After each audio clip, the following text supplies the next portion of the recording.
morning to all of you guys. You are watching YouTube channel of Seeker International Academy. कैसे हैं आप सब लोग? उम्मीद करता हूँ दोस्तों स्वस्थ होंगे। तो कल अपन लोगों ने गाइस साइंस की 10th क्लास की साइंस का फर्स्ट पोर्शन स्टार्ट किया था, यानी कि अपना केमिकल पोर्शन, और उसके अंदर अपन लोगों ने 5th चैप्टर स्टार्ट किया था which name is atomic model. Atomic model,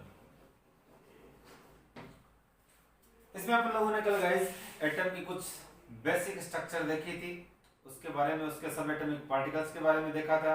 उसके बाद जॉन डाल्टन की जो एटॉमिक थ्योरीज है उसको अपन लोगों ने स्टडी किया था। तो अपने को आज इससे आगे बढ़ना है।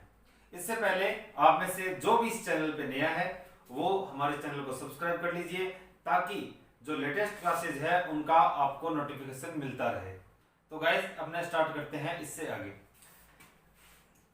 करने से पहले एक बार अपने फिर से बड़ा नजर डाल लेते हैं कल अपन लोगों ने जो स्टडी की थी। अपन लोगों ने गाइस कल स्टडी की थी कि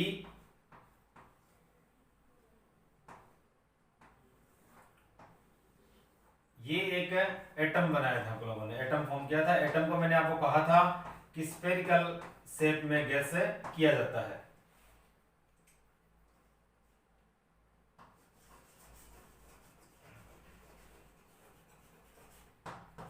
Yesterday we also read that proton and neutron,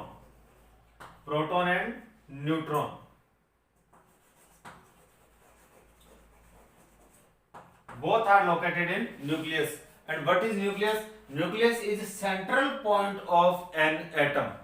Then if we talk about electron, then we can say that electrons moves around nucleus। ये अपन लोगों ने कल स्टडी की थी कि इलेक्ट्रॉन यहाँ पे मूव करते रहते हैं, और जिन स्पेसिफिक सर्कुलर पाथ में ये मूव करते हैं उन्हें गाइस बोलते हैं orbits. It means this is orbit.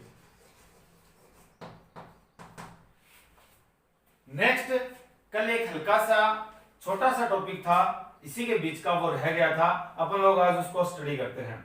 जो प्रोटॉन है गाइस, इस प्रोटॉन को जो डिस्कवर किया था उनका नेम था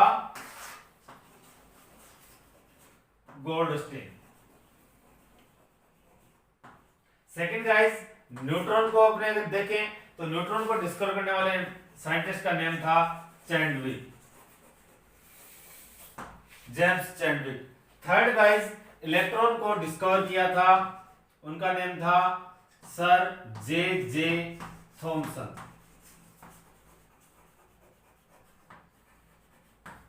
Yesterday we also read that proton is positively charged atom, neutron is a neutral. It means there is no kind of charge on neutron, no positive and no negative. Third, electron is a negatively charged particle. Proton, neutron and electron, these are subatomic particles of an atom. It means these all are located in atom. ये अपन लोगों ने कल guys एक basic structure की थी। उसके बाद अपन लोगों ने जॉन डाल्टन की एटॉमिक थ्योरीज को पढ़ा था। Atomic theories of John Dalton. अपन लोगों ने कहा था there are 6 postulates in John Dalton.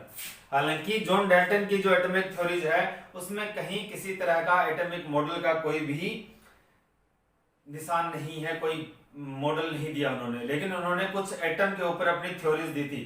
There are 6 main postulates of John Dalton atomic theory. अगर अपने इसको रिपीट करें तो देखते हैं कि स्मॉलेस्ट पार्ट जो है वो एटम है और ये इंडिविजुअल होता है। All atoms of same element having same properties like atomic number, atomic mass etcetera etcetera, and all atoms of different elements have different properties like atomic number, atomic mass and other chemical properties. Next guys उनके बारे में था कि ये जो है सारा का सारा केमिकल बॉन्डिंग जो है, जिस टाइम ये केमिकल रिएक्शन करते हैं, जिस टाइम ये नेक्स्ट गाइस ये था कि ये केमिकल रिएक्शन जिस टाइम करते हैं उस टाइम ओनली जो एटम है वो रीअरेंज होते हैं। और लास्ट गाइस अपना ये था कि कोई कंपाउंड फॉर्म करते हैं, two and more than two kind combined together, और वो भी किसमें कंबाइन होते हैं, न्यू कंपाउंड फॉर्म करने के लिए, to form compound, but in a whole number ratio, यानी कि एक पूरे नंबर के रेशियो में वो एक दूसरे से कंबाइन होते हैं। ये कल आप लोगों ने रीड किया था, तो मैं उम्मीद करता हूं गाइस आप लोगों ने इनके नोट्स बना लिए होंगे। और मैंने आपको कल भी टाइम दिया था कि आप लोग, जैसे मैंने कुछ बोर्ड पे लिख रखा है तो उसका मैंने स्क्रीनशॉट का आपको टाइम दिया था, आप उसका स्क्रीनशॉट ले लीजिएगा, आप उसका स्क्रीनशॉट ले लिया करें, और उसके बाद बोर्ड अपना जो रजिस्टर है उस रजिस्टर पे उसको राइट डाउन कर लीजिए एज ए नोट्स, ताकि जिस टाइम आप स्कूल में एंटर करो उस टाइम अपने आधे से ज्यादा नोट्स कंप्लीट हो। नेक्स्ट गाइस अपना रीड करेंगे नेक्स्ट अपना टॉपिक, जो अपना रहेगा atomic model of sir J Thomson.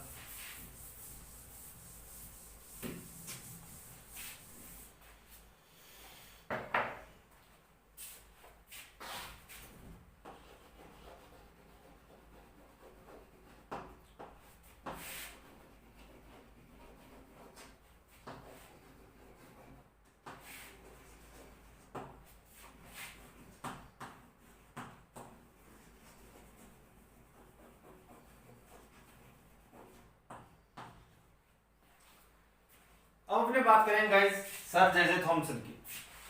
Thompson ने एक अपना पोस्टुलेट्स कह सकते हो आप उसे, अपना डॉक्ट्रिन कह सकते हो आप उस, और अपना एटॉमिक मॉडल कह सकते हो। इस एटॉमिक मॉडल में सर जे थॉमसन ने क्या कहा, उन्होंने कहा he said that atom is a positively charged sphere।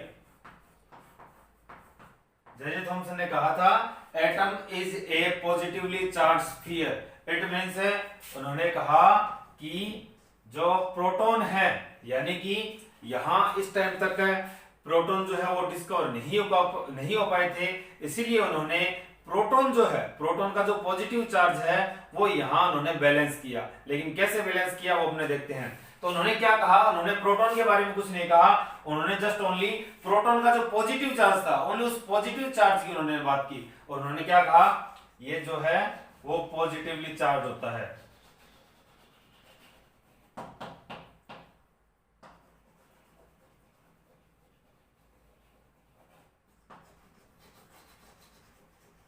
Positively charge sphere guys. और सेकंड, ये तो हो गया पॉजिटिव चार्ज के लिए। सेकंड उन्होंने इलेक्ट्रॉन के लिए कहा, तो उन्होंने क्या कहा,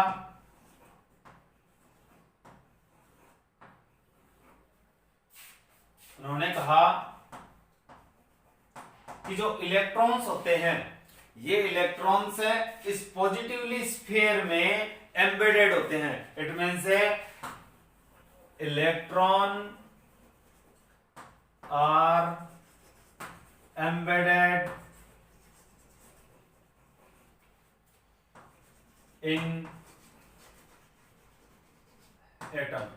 कल मैंने आपको, या अभी भी मैंने स्टार्टिंग में आपको बताया था कि जो इलेक्ट्रॉन्स होते हैं वो ऑर्बिट्स में न्यूक्लियस के अराउंड मूव करते रहते हैं, रेवोल्यूशन करते रहते हैं। लेकिन इन्होंने क्या कहा, इन्होंने कहा electrons are embedded in atom. Atom के अंदर इलेक्ट्रॉन जो होते हैं वो एम्बेडेड होते हैं।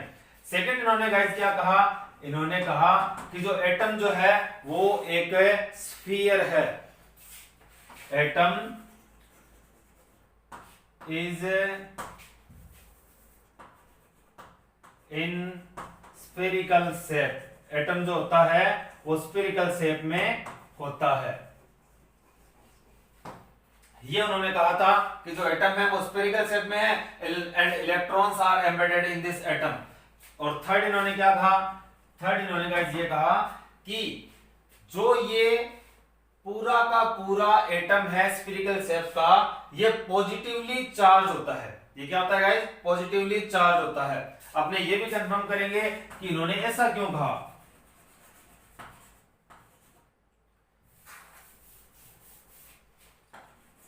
This spherical atom is positively charged।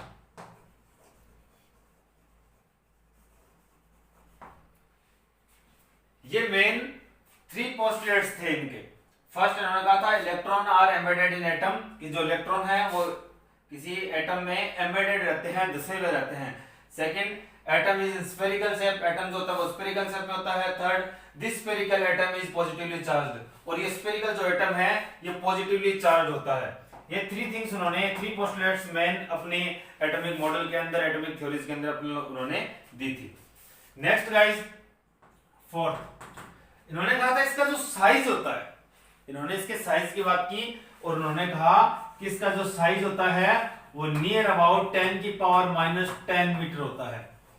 Near about guys 10 की पावर -10 मीटर। और रियल में अपन लोगों ने कल मैंने आपको बताया भी था कि जो किसी एटम का बेसिक साइज है वो 10 की पावर -10 मीटर उसका डायमीटर होता है। तो ये बात इनकी बिल्कुल सही थी। तो प्रॉब्लम कहां आई? फर्स्ट ये मैं आपको बताता हूं कि इन्होंने पॉजिटिवली चार्ज स्फीयर को पॉजिटिवली चार्ज क्यों कहा, स्फीयर को पॉजिटिवली चार्ज क्यों कहा? बिकॉज जॉनसन जो थे वो एक साइंटिस्ट थे और इतना नॉलेज उनके पास था, कॉमन सी बात है कि an atom is always neutrally charged. It means an atom do not have any kind of charge. It means an atom do not have any kind of charge. वो neutrally charge होता है, उसमें कोई charge नहीं होता। अगर वो charge होता उस पे, अगर गाइस उस पे चार्ज होता तो वह हर टाइम रिएक्शन करने में ही रहता। तो ये जिस लेवल पे अपने इस अर्थ को देख रहे हैं उस लेवल पे अर्थ एग्जिस्टेंस ही नहीं करती अगर कोई एटम है उसके पास चार्ज रहता। तो इट मींस ये तो बेसिक सी थिंग थी कि थॉमसन ने ये जान लिया था कि जो एटम है वो न्यूट्रली चार्ज होता है। It means there is no kind of charge on atom. तो अब उस टाइम तक इलेक्ट्रॉन जो थे वो इन्वेंट हो चुके थे, इलेक्ट्रॉन जो है वो इन्वेंट हो चुके थे। तो प्रॉब्लम किसकी थी? प्रॉब्लम थी प्रोटॉन और न्यूट्रॉन की। उस टाइम तक sir J J Thompson proton और न्यूट्रॉन को नहीं जानते थे। They don't not know anything about proton and neutron. तो उनके माइंड में ये तो कहीं से आने ही नहीं था कि प्रोटॉन और न्यूट्रॉन भी होते हैं। तो उनको एडजस्ट क्या करना था? उनको एडजस्ट ओनली करने थे इलेक्ट्रॉन। और इलेक्ट्रॉन के लिए उन्होंने अपनी हाइपोथेसिस जो थी उसके अंदर उन्होंने कह दिया electron are embedded in atom. बस उनका क्लियर। एटम को उन लोगों ने क्या कर दिया? अपने हिसाब से एडजस्ट कर दिया। अब प्रॉब्लम ये आई कि we know that atom is negatively charged particles, then how can we say that atom is neutrally charged? It means अगर इलेक्ट्रॉन नेगेटिवली चार्ज्ड पार्टिकल इसके अंदर है, इस एटम में नेगेटिवली चार्ज्ड पार्टिकल्स हैं जो कि इलेक्ट्रॉन है, अगर है तो इनको न्यूट्रल करने के लिए जितना इलेक्ट्रॉन पे नेगेटिव चार्ज है उतना ही यहां किसी न किसी तरह पॉजिटिव चार्ज आना चाहिए। जितना यहां नेगेटिव चार्ज है उतना ही यहां पॉजिटिव चार्ज आना चाहिए। तो थॉमसन के पास प्रोटॉन थे नहीं, यानी कि थॉमसन जो थे वो प्रोटॉन के बारे में कुछ जानते नहीं थे। अब वो पॉजिटिव चार्ज लेके कैसे आए? तो उन्होंने सीधा अपनी तरफ से हाइपोथेसिस दे दी कि this sphere is positively charged और इसकी its amount is just equal to amount of negative charge of electron, और ये इलेक्ट्रॉन के नेगेटिव चार्ज के इक्वल होती है इसकी अमाउंट। इट मींस टोटली जो न्यूट्रॉन है वो क्या, ये सॉरी, इट मींस टोटली जो एटम है वो क्या हो गया, अपने कह सकते हैं न्यूट्रल हो गया। तो गाइस ये मेन कुछ पोस्टुलेट्स थे सर जे जे थॉमसन के। फर्स्ट था electron are embedded in atom, second है atom is in spherical shape, third है this spherical atom is positively charged, fourth है साइज 10 की पावर 10 मीटर माइनस में। और ये अपने जानते हैं इन्होंने बेस्ट कहा था, ये भी सबसे अच्छा पोस्टुलेट इनकी एक मेन पोस्टुलेट था कि इन्होंने ये कहा था कि जो एटम होता है वो न्यूट्रली चार्ज होता है। N atom is always neutrally charged in their primitive state। अपने प्रिमिटिव स्टेट में वो क्या होता है, न्यूट्रली चार्ज होता है। अगर किसी ने इसमें से इलेक्ट्रॉन निकाल लिए तो उस पर कोई ना कोई चार्ज आता है, पॉजिटिव आ जाता है। अगर इलेक्ट्रॉन डाल दिए तो वो नेगेटिव चार्ज आता है, वो बाद की बात है। ये इसके मेन पोस्टुलेट्स थे। इसके अलावा गाइस जो सर जे जे थॉमसन का मॉडल था, इन्हें कुछ और नेम से भी जानते हैं। फर्स्ट इसको बोलते हैं प्लम पुडिंग मॉडल,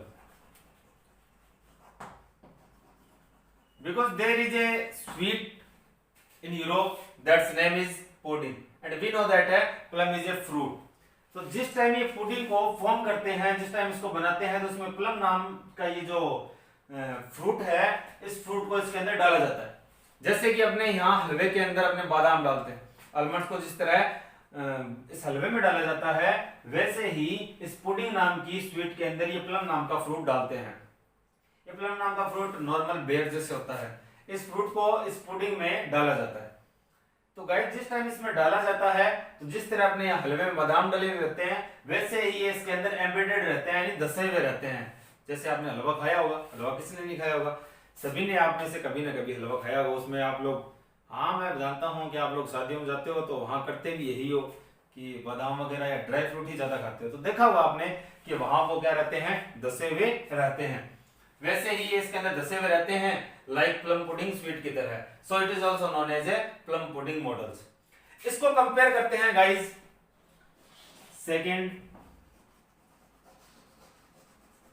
वाटरमेलन के साथ।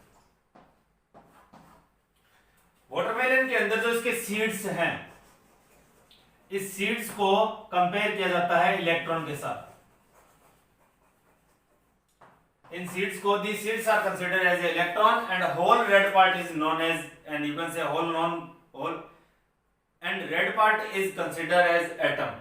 जिस तरह वो सीड्स जो होते हैं उस रेड पार्ट में धसे हुए होते हैं, वैसे ही ये इलेक्ट्रॉन जो है वो इसी एटम में धसे हुए रहते हैं, एम्बेडेड रहते हैं। तो इसे वाटरमेलन के साथ भी कंपेयर करते हैं, इसलिए वाटरमेलन मॉडल भी बोला जाता है इसको।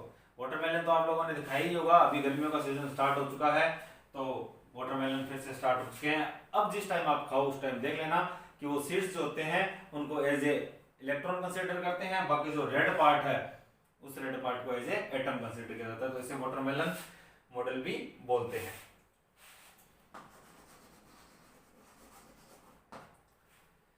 तो ये गाइस अपना था सर जे जे थॉमसन का एटॉमिक मॉडल। इस मॉडल के अंदर अपने को मालूम है कि काफी कुछ कमियां हैं, काफी सारी ड्रॉबैक्स है, उनको ओवरकम करना काफी ज्यादा नेसेसरी है, काफी इंपॉर्टेंट है। कॉमन सी बात है गाइस, अपन लोगों ने कल एक बेसिक थिंग्स, मैंने आपको बेसिक स्ट्रक्चर बता दी थी, उसमें अपने को मालूम है इलेक्ट्रॉन ऐसे नहीं होते, न्यूक्लियस होता है, प्रोटॉन होता है। तो वो सारी की सारी जितनी भी ड्रॉबैक्स थी वो नेक्स्ट अपने नेक्स्ट मॉडल जो सर रदरफोर्ड का मॉडल आएगा उसके अंदर अपने कंपेयर, उसके अंदर ओवरकम में करेंगे। तो ये अपना जो जे जे थॉमसन का मॉडल है, इसका आप स्क्रीनशॉट ले लीजिए ताकि मैं इसको बाद में साफ कर सकूं, और उसके बाद अपने स्टार्ट करते हैं नेक्स्ट मॉडल।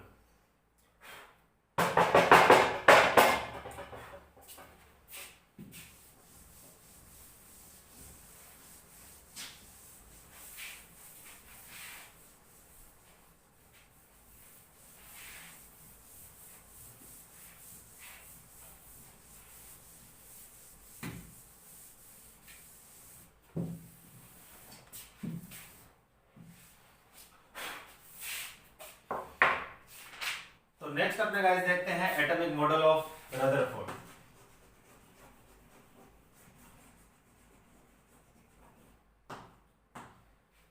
रदरफोर्ड ने एक एक्सपेरिमेंट किया था, किसके साथ, गोल्ड फॉइल के साथ, और इसी गोल्ड फॉइल को, इसीलिए इस गोल्ड फॉइल एक्सपेरिमेंट को gold foil experiment of Rutherford के नाम से भी बोलते हैं। तो ये इस नेम से भी अपने क्वेश्चन पेपर में आ सकता है, gold foil experiment of Rutherford. अब देखते हैं गाइस ये एक्सपेरिमेंट क्या था, बिकॉज इसी एक्सपेरिमेंट के बेस पे उन्होंने अपना एटॉमिक मॉडल पेश किया था। क्या है कि इन्होंने एक यहां सोर्स लगाया, ये सोर्स क्या था गाइस, ये सोर्स था अल्फा पार्टिकल्स का। किसका था गाइस, अल्फा पार्टिकल्स का। अब अपने पहले बात करते हैं अल्फा पार्टिकल्स होते क्या हैं।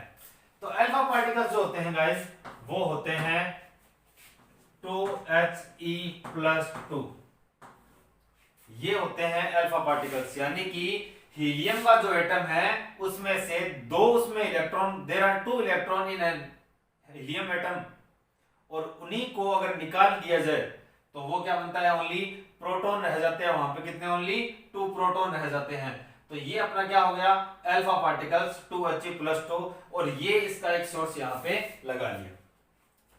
यहां उन्होंने एक लगाई इस तरह गोल्ड फॉइल, ये उन्होंने गाइस लगाई गोल्ड फॉइल, और ये जो गोल्ड फॉइल है इसकी जो थिकनेस थी वो थी 10⁻⁻2 नैनोमीटर, 10⁻2 नैनोमीटर, ये इतनी इसकी थिकनेस थी। नेक्स्ट अपने गाइस बात करें, इसको आप ऐसे भी कह सकते हो 10⁻⁷ मीटर इसकी थिकनेस थी। मैंने कल आपको बताया था कि 1 nanometre is equal to 10⁻⁹ metre, तो यहाँ 10⁻⁷ मीटर है, और इसको नैनोमीटर में कन्वर्ट करेंगे तो कितना आ जाएगा, 10⁻2 नैनोमीटर आ जाएगा। नेक्स्ट इसे ये गोल्ड फॉइल इन्होंने लगा दी। अब आप कहो कि इन्होंने गोल्ड की फॉइल क्यों यूज की, तो we know that gold is a metal. Gold क्या है गाइस, गोल्ड जो है वो एक मेटल है, और मेटल जो होता है उसकी एक प्रॉपर्टी होती है, कौन सी गाइस, मेलिएबल, यानी कि उसको अपने एक फ्लैट शीट के रूप में चेंज कर सकते हैं। तो सबसे ज्यादा मेलिएबल की जो नेचर होती है वो गोल्ड में ही होती है, इसीलिए इन्होंने गोल्ड का यूज किया। इतनी थिन जो फ्लैट सीट है, फॉइल जो है, वो ओनली गोल्ड की ही प्रिपेयर की जा सकती है, और किसी के साथ ये पॉसिबल नहीं है, इसीलिए उन्होंने गोल्ड फॉइल का यूज किया। इसकी थिकनेस मैंने आपको बता दी 10⁻2 नैनोमीटर और 10⁻⁷ मीटर। नेक्स्ट अपने गाइस बात करते हैं कि इसके यहां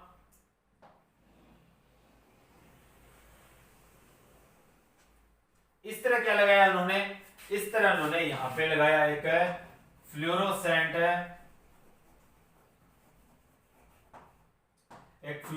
स्क्रीन लगाई। ये क्यों लगाई गाइस, ये इसलिए लगाई कि यहां से जो अल्फा पार्टिकल्स आएंगे, यहां से जो अल्फा पार्टिकल्स आएंगे, जो बॉम्बिंग करेंगे, और जो इस गोल्ड फॉइल में से पास हो जाएंगे, जो अल्फा पार्टिकल्स इस गोल्ड फॉइल में से पास हो जाएंगे, और पास होने के बाद आगे इस स्क्रीन से जैसे ही वो कोलिजन करते हैं, इस स्क्रीन से जैसे ही वो कोलिजन करते हैं, तो इस स्क्रीन पे एक फ्लैश, यहां जो फ्लैश लाइट है वो यहां पे अपने को दिखाई देगी। यहां एक फ्लैश लाइट शो होगी जब यहां से अल्फा पार्टिकल यहां आगे इसके साथ कोलिजन करेगा। तो इस वजह से कि जो अल्फा पार्टिकल्स इसको क्रॉस करके आगे जाएंगे उसका अपने को मालूम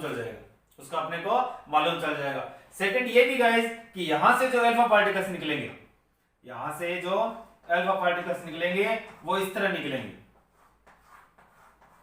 यहां से वो इस तरह निकलेंगे।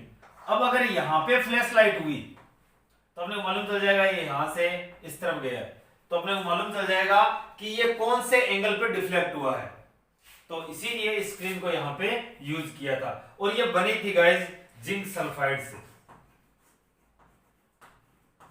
ZnS जिंक सल्फाइड से। ये इनका एक छोटा सा एक्सपेरिमेंट था, एक्सपेरिमेंट छोटा था लेकिन काफी बड़े इसके रिजल्ट निकले।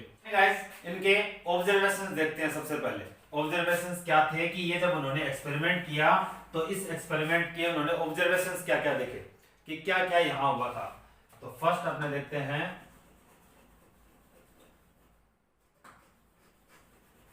ऑब्जर्वेशन।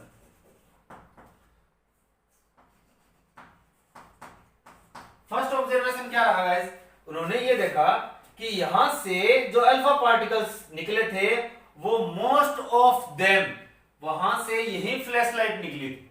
इट मींस यहां फ्लैश लाइट जब अपने को शो हुई तो यहां से यहां तक सीधा ही गया होगा बिना किसी डिफ्लेक्शन के। तो अपने क्या कहेंगे, अपने यहां कहेंगे कि most of alpha particles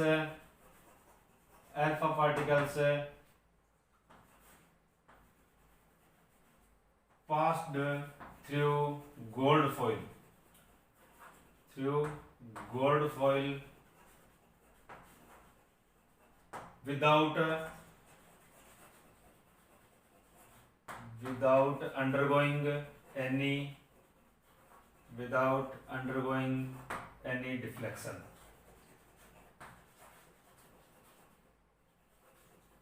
Without undergoing any deflection. तो ये था फर्स्ट ऑब्जर्वेशन कि मोस्ट ऑफ देम जो थे वो सीधे के सीधे निकल चुके थे. सेकंड अपने देखें गाइस, तो सेकंड जो थे उनमें से कुछ एक जो थे वो यहां अपने को दिखाई दी थी फ्लैश लाइट. तो यहां से अगर अपने ये देखें तो नियर अबाउट जो एंगल बनता है वो 120 डिग्री का बनता है.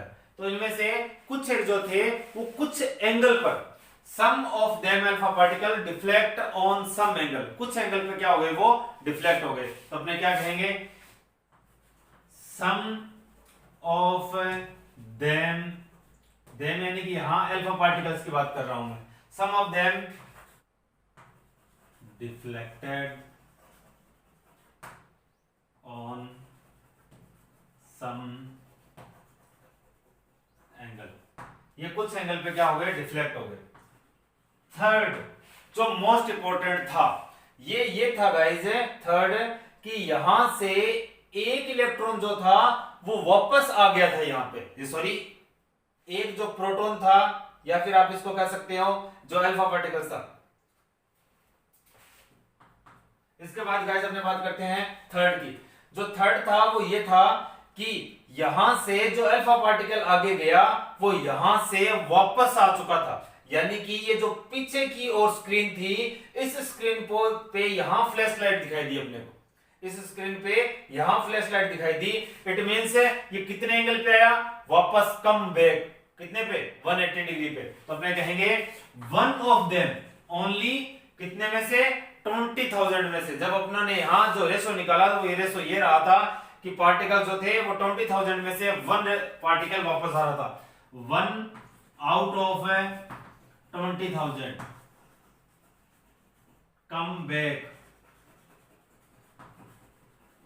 come back on 180 degree angle.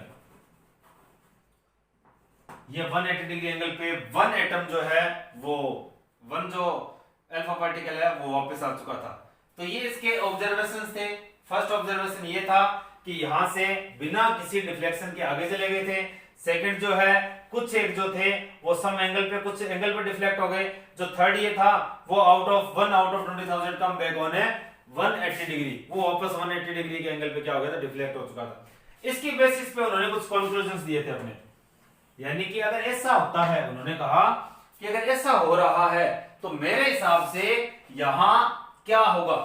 अब उन्होंने क्या कहा, अपने हिसाब से इस गोल्ड फॉइल को, इस गोल्ड फॉइल को उन्होंने क्या कंसीडर कर लिया, as a single atom.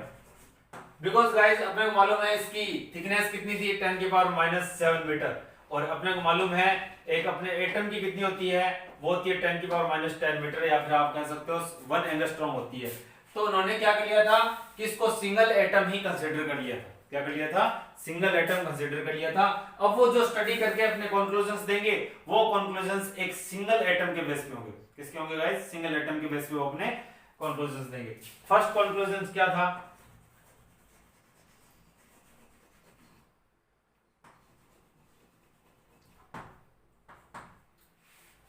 First conclusions आप मेरे को बता सकते हैं. जैसे कि उन्होंने अगर इसको सिंगल एटम कंसीडर किया है,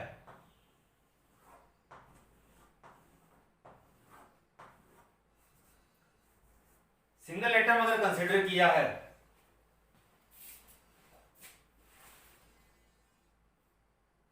हेलो बेटे को मतलब को थे आवाज में फोन कर दियो और मैं लियो मार बेटे थे.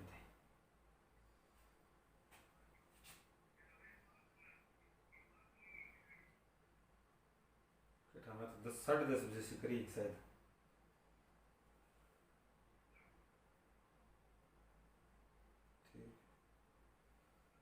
स्कूल में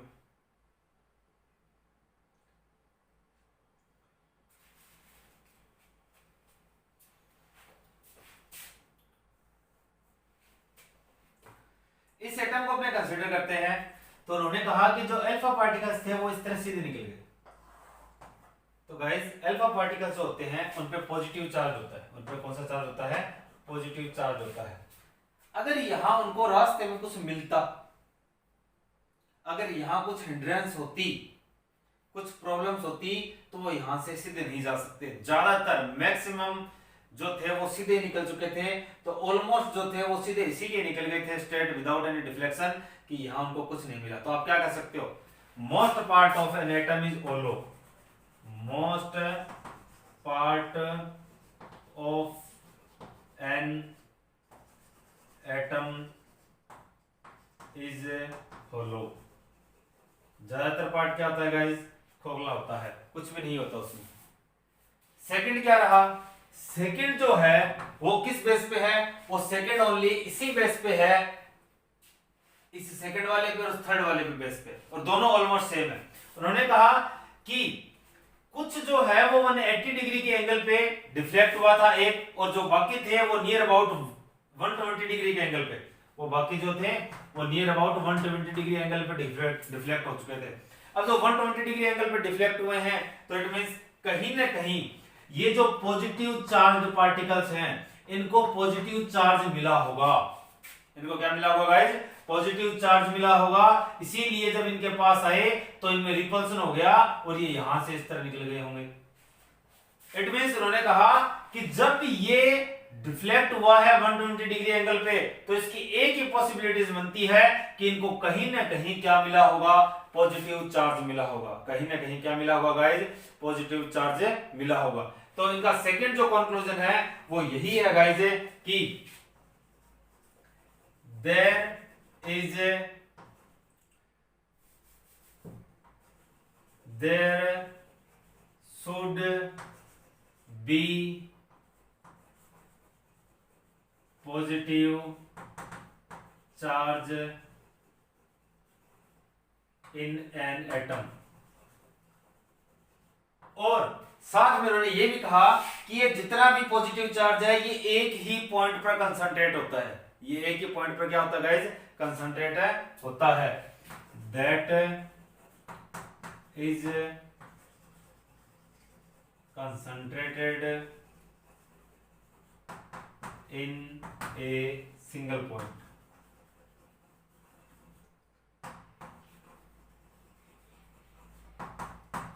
और इसको नेम यहां पे गाइस दिया था न्यूक्लियस। इसको यहां क्या नेम दिया था गाइस? न्यूक्लियस। इस न्यूक्लियस जो नेम आया था वो यहीं से आ चुका था, यहां इस टाइम न्यूक्लियस नेम आया। अपन लोगों ने जो थॉमसन था उनके बारे में पढ़ा, तो उन्होंने न्यूक्लियस का यूज नहीं किया, बिकॉज न्यूक्लियस का मालूम ही यहीं पे चला था। नेक्स्ट गाइस थर्ड इन्होंने क्या कहा? थर्ड इन्होंने इसी बेस पे कहा था कि ये इतना छोटा होता है कि अगर आप कंपेयर करो पूरे एटम के साथ, अगर इस आप न्यूक्लियस को इस पूरे एटम के साथ कंपेयर करो तो काफी कम वॉल्यूम होता है। तो less volume of nucleus with respect to atom. और इन दोनों का इन्होंने साइज भी बताया था, और साइज क्या बताया था गाइस? एटम का जो साइज इन्होंने यहां बताया था 10 की पावर -10 मीटर, और जो न्यूक्लियस का इन्होंने साइज बताया था ये रहा था गाइस 10 की पावर -15 मीटर। तो ये यहां इनके 3 कंक्लूजन्स थे। पहले उन्होंने ऑब्जर्व किया अपने इस पूरे एक्सपेरिमेंट को, उसके बाद उन्होंने उसके कंक्लूजन्स दिए। अब यहां तक तो उनका खुद का माइंड चल रहा था, अब टाइम आना था कि उनको ऑथेंटिकली कुछ ना कुछ बाहर रिवील करना था। किसके लिए? एटम के लिए, जिसे उनका एटॉमिक मॉडल ऑफ रदरफोर्ड के नाम से जाना जाएगा। तो अब अपने बात करेंगे इन्होंने अपने एटॉमिक मॉडल में क्या कहा था। तो एटॉमिक मॉडल ऑफ रदरफोर्ड को अपने यहां लिख देते हैं।